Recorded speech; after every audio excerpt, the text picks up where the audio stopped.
Hello everyone, welcome back to the channel. Today, we're diving deep into one of the most revealing and controversial topics in modern warfare, the long list of failures that have plagued Russia's military campaign since the beginning of its invasion of Ukraine. Over the next few minutes, we're going to break down how one of the world's largest armies, once feared for its power and precision, has stumbled repeatedly in strategy, logistics, leadership, and morale. This is not just a story about battles and territory. It's a story about pride, miscalculation, and the brutal reality of 21st century warfare. When the invasion began, the world expected a quick and overwhelming Russian victory. The Kremlin's plan was to seize Kyiv in a matter of days, topple Ukraine's government, and install a puppet regime. Instead, what unfolded was one of the most disastrous military miscalculations in modern history. Russian forces rolled across the border with poor intelligence, outdated equipment, and shockingly bad coordination. Their armored convoys stretched for miles, but stalled outside Kyiv as Ukrainian defenders destroyed them using drones, javelin missiles, and guerrilla tactics. It became clear that Russia had underestimated not only Ukraine's will to fight, but also the modern efficiency of Western weapons and intelligence support. One of Russia's biggest early failures was logistics.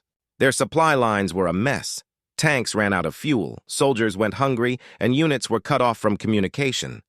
Many Russian soldiers didn't even know they were invading until they crossed the border. Morale collapsed almost immediately. Videos surfaced of troops abandoning their vehicles and walking back to Russia. The so-called Superpower army looked unprepared for real war. It was a stunning blow to Moscow's image, especially for a nation that prided itself on military might. Then came the leadership problem. Russian generals, many of whom were products of a corrupt and rigid system, failed to adapt to the realities of modern combat. They sent wave after wave of soldiers into the same traps, repeating the same mistakes. Ukraine, on the other hand, used flexibility and creativity.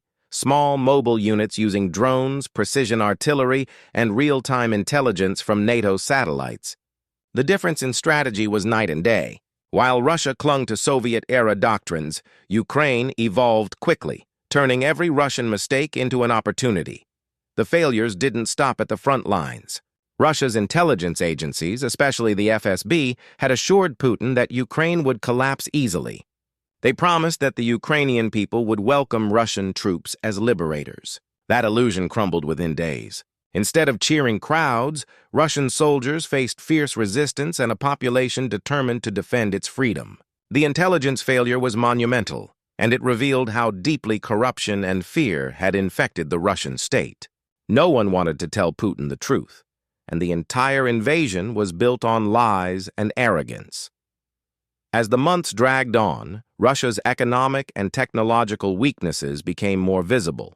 Sanctions cut off access to critical components for weapons and aircraft. Factories ran short of microchips, forcing the military to cannibalize old equipment and even use chips from dishwashers and refrigerators in tanks. Meanwhile, Ukraine received billions in Western aid, advanced weapon systems, and real-time battlefield intelligence. The balance of power shifted dramatically, and Russia found itself fighting a war it could no longer control.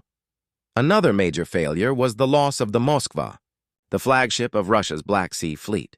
When Ukrainian missiles struck and sank the massive warship, it was more than just a naval defeat. It was a symbol of Russian vulnerability. The sinking shattered Moscow's image of dominance and became a rallying cry for Ukraine.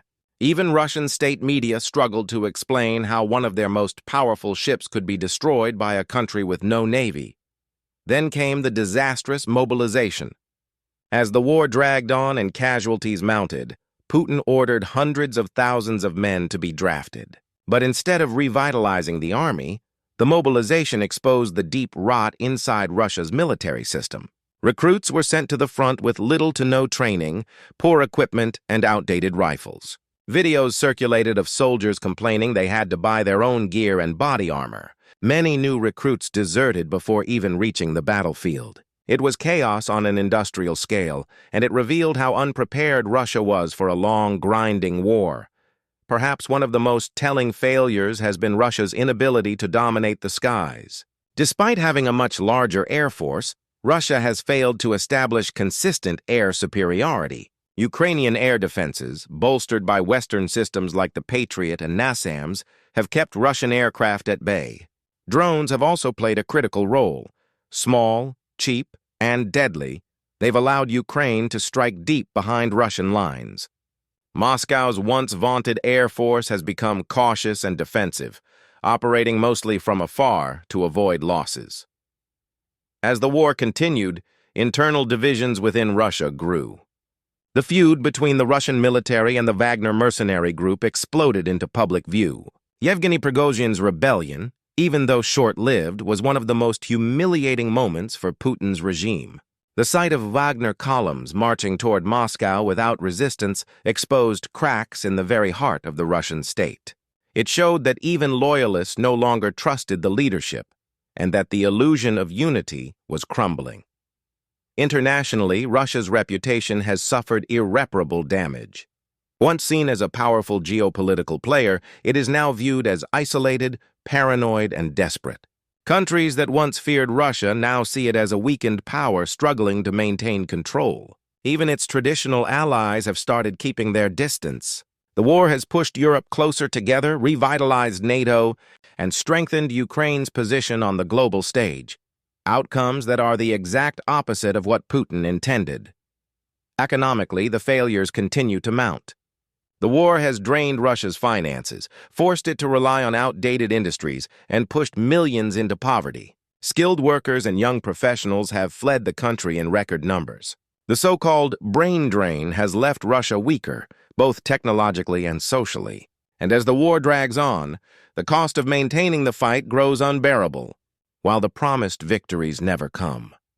What makes all these failures even more remarkable is how consistently the Kremlin denies them. Russian propaganda tries to paint every setback as a strategic pause or a tactical regrouping, but the truth is hard to hide when images of destroyed tanks, abandoned equipment, and demoralized soldiers flood social media. In the information age, lies collapse faster than ever, and the world has witnessed every failure in real time. Now, after nearly 3 years of fighting, Russia finds itself trapped.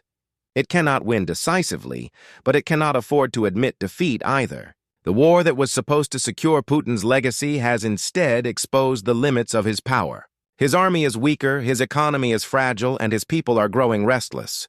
Ukraine, meanwhile, stands defiant, battered but unbroken and backed by much of the world. In the end, the story of Russia's failures is not just about military losses.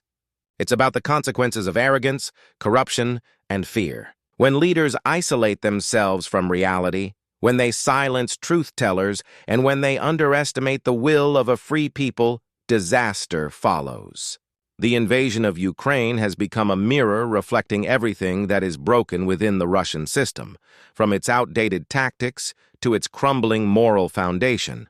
So, as we look back on every Russian failure explained in these 19 minutes, one thing becomes clear. Power built on lies and intimidation cannot last forever.